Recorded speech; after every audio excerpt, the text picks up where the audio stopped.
여러분, 거주자 외화 예금이 또 줄어들었습니다. 3월 기준으로 보면 말입니다. 거주자 외화 예금이 3천만 달러로 줄어들었어요. 벌써 석 달째 감소세입니다. 이 거주자 외화 예금은 외환 보유액과는 다른 부분입니다. 거주자 외화 예금 자체가 기본적으로 말입니다. 제2의 외환 보유고라고 이야기하는 게 바로 거주자 외화 예금입니다. 이 거주자 외화 예금이라는 게 기본적으로는요, 한국에 거주한다면 그게 외국인이든 아니면 내국인이든 그 외화를 다 포함한 것이 거주자 외화 예금이거든요. 그런데 거주자 외화 예금이 3개월 연속 줄어든다는 것은요, 시장에 저는 불안감이 좀 커진다 이렇게 생각합니다. 물론 금액이 크지는 않습니다. 이번에는. 그러나 분명히 줄어드는 것은 사실이니까요. 석 달째거든요. 지금 보시는 것처럼 975억 2천만 달러에서 974억 1천만 달러로 당연히 1천억 달러는 깨진 지가 오래고요. 빠지는 속도는 3월에는 조금 줄었습니다만은 전체적으로는 계속 빠지고 있는 그런 모양새예요. 실제 한번 보실래요? 지금 보시다시피 지난 1월에는요. 1월에는 1,092억 5천만 달러. 진짜 많았을 때는요. 2022년 12월이었는데 그때는 1,100이에요. 1,109억 8천만 달러였습니다. 그런데 이게 1,092억 5천만 달러로 줄어들더니요. 지난달이 아니죠. 2월 달에는 어마어마하게 줄어들었습니다. 이게 적어도 말입니다. 110억 달러 가량 줄어들었나요? 110억 달러. 지금 1,092억 5천만 달러에서 975억 2천만 달러가 됐으니까 엄청나게 줄어들었잖아요. 110억 달러가 넘게 줄어들었잖아요. 사실 2월 달에는 엄청난 충격이었거든요. 엄청난 충격이었습니다. 아마도 거주자 외화 예금이 2월 달에 이렇게 줄어든 것은 일반적으로 예상하기에는요. 1월 달에 수출 대금을 안 줬던 걸 2월 달에 다 줬다. 또 2월 달에 해외 여행이 굉장히 많이 늘어났다. 그것 때문에 거주자 외화 예금이 많이 줄어들었다 이렇게 이야기를 했는데 진짜 많이 줄어들긴 줄어들었죠. 그럼 거기에 비하면 3월 달에는 좀 덜 줄어들었습니다. 3월 달에 3천만 달러 줄어들었으니까요. 그러나 중요한 것은요. 2012년 12월부터 시작해서 1월, 2월, 3월 넉 달째 지금 거주자 외화 예금이 줄어든다는 사실, 여기에 우리는 초점이 맞춰져 있습니다. 그러면 이런 상태면 달러를 사야 될까요? 말아야 될까요? 우리가 여러분 3월 기준으로 보는 겁니다. 3월 기준. 지금은 4월이에요. 기준의 시점이 다릅니다. 3월의 시점에서는 원달러 환율이 1,300원 조금 넘어선 수준이었습니다. 근데 지금 4월의 기준에서는요. 1,340원 가까이 되잖아요. 그렇기 때문에 반드시 다른 문제입니다. 3월 달에 달러 예금 한번 볼까요? 달러 예금은 늘었습니다. 그러니까 1억 8천만 달러가 늘었어요. 2월에 841억 5천만 달러가 3월에 843억 3천만 달러까지 늘었거든요. 이 말은 3월 기준으로 봤을 때 원달러 환율이 1,300원이니까 달러가 더 올라간다. 그런 상태에서 이게 기업들이 달러를 팔지 않았다는 이야기가 되는 겁니다. 달러를 팔지 않았다. 결국은 말입니다. 1,300원 정도가 됐을 때는 사람들이 팔지 않았다. 이런 얘기가 저는 틀리지 않는 이야기라고 생각합니다. 특히 기업들은요. 달러를 오히려 사들였다 이렇게도 저는 보는 겁니다. 기업들은 1,300원일 때입니다. 1,300원일 때. 제가 계속 강조합니다. 3월 기준입니다. 3월 기준. 그런데 여러분 달러가 이러면 엔화는 어떨까요? 엔화는 굉장히 많이 줄었어요. 엔화는 진짜 많이 줄었어요. 지금 전월 대비해 보면요.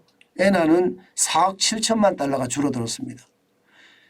2023년 1월에 70억 1천만 달러였는데 3월에는 56억 6천만 달러입니다. 진짜 많이 썼죠. 이게 일본 관광을 그만큼 많이 갔다는 거예요. 일본 관광을 장난 아니게 갔다는 겁니다. 그런데도 불구하고 거주자 외화 예금이 좀 덜 줄은 것은요. 지금 기업들이 달러를 그냥 보유하고요. 개인은 달러를 사야 되느냐 말아야 되느냐 이때는 진짜 고심할 때고요. 기업들은 더 올라간다고 생각하고 더 보유할 때다 이렇게 저는 인식을 했습니다. 이게 결국 엔화는 일본 여행을 통해서 다 쓴다는 이야기잖아요. 제가 여러분들에게 930원, 950원 밑으로 엔화가 떨어지면 사시라고 말씀을 드렸는데 해외여행을 내가 몇 번 갈 것이냐. 여기에 대한 규정을 두고 사시라고 했는데 실제 현실이 됐죠. 그죠? 많은 사람들이 일본 여행을 갔다는 뜻입니다.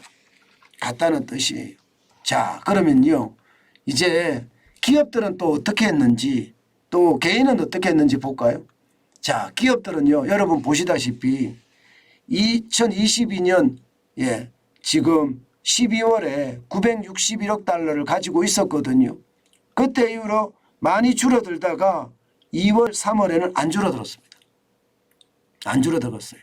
이 말은 여러분 아주 간단합니다. 기업들이 안 팔았다는 이야기.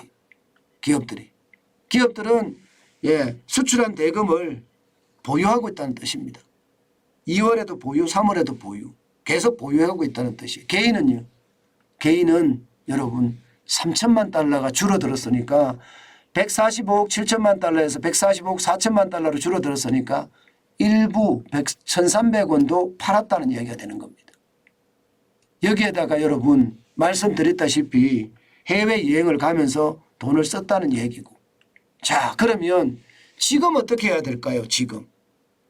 이거는 지금 3월달 기준이잖아요. 4월달은 어떻게 해야 될까요? 4월달은요. 현재까지 보면 원달러 환율이 1338원까지 이게 올라갔거든요. 물론 이것도 1340원에 비하면 떨어진 수치입니다. 떨어진 수치예요. 그런데 지금 NDF 시장이라고 해야 되나요? 미국의 NDF 시장에서 지금 1334달러까지 1341달러까지 올라갔네요. NDF 시장에서. NDF라는 게 미국의 차액 거래 선물한 시장을 말하거든요. 여기서 조금 올라갔습니다. 그래서 사람들은요. 지금 달러를 살까요 팔까요 이렇게 이야기하면요. 일반적으로 말입니다. 1341달러까지 올라갔으니까 사시는 분은 잘 없습니다. 위기가 엄청나게 크다 그렇게 생각하지 않는 한 이게 많이 사지는 않거든요. 반면에 말입니다. 반면에 차익 실현을 하려고 하는 사람들은 많아졌다. 이렇게 이야기할 수가 있습니다. 차익 실현을 하려고 하는 사람들은요. 왜냐하면 많이 올라갔으니까. 많이 올라갔으니까 이때가 기회다. 이렇게 생각하시는 분들이 많아졌다는 겁니다. 실제로 많아졌다는 거예요. 저는 이걸 시장을 보면서요. 그럴 수도 있겠구나.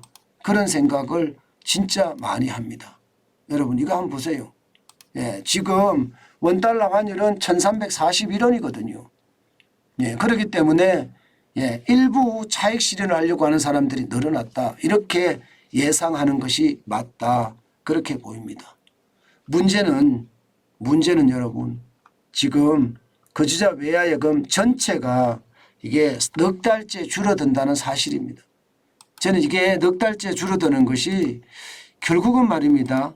시장 전체에도 영향을 미칠 거라고 봅니다.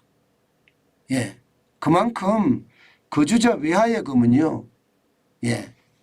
현실적인 자금의 유출이 되느냐 되지 않느냐 이게 볼 수 있는 아주 단적인 지표인데 뭔가 빠져나간다 이런 생각이 들지 않으세요? 뭔가 빠져나간다. 당연히 저는 그런 생각이 있을 것 같아요.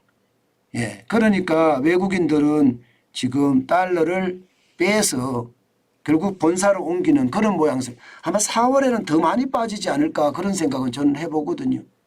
어쨌든 여러분 원달러 환율은 지금 굉장히 위험한 상태에 와 있다.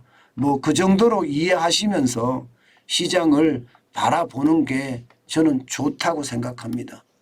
예. 그만큼 지금 통화시장이라고 해야 되나요? 예, 통화시장이라고 해야 되나. 여기에서 위험들이 조금씩 감지되고 있는 것은 아닌가. 저는 그런 생각도 해본다는 뜻입니다.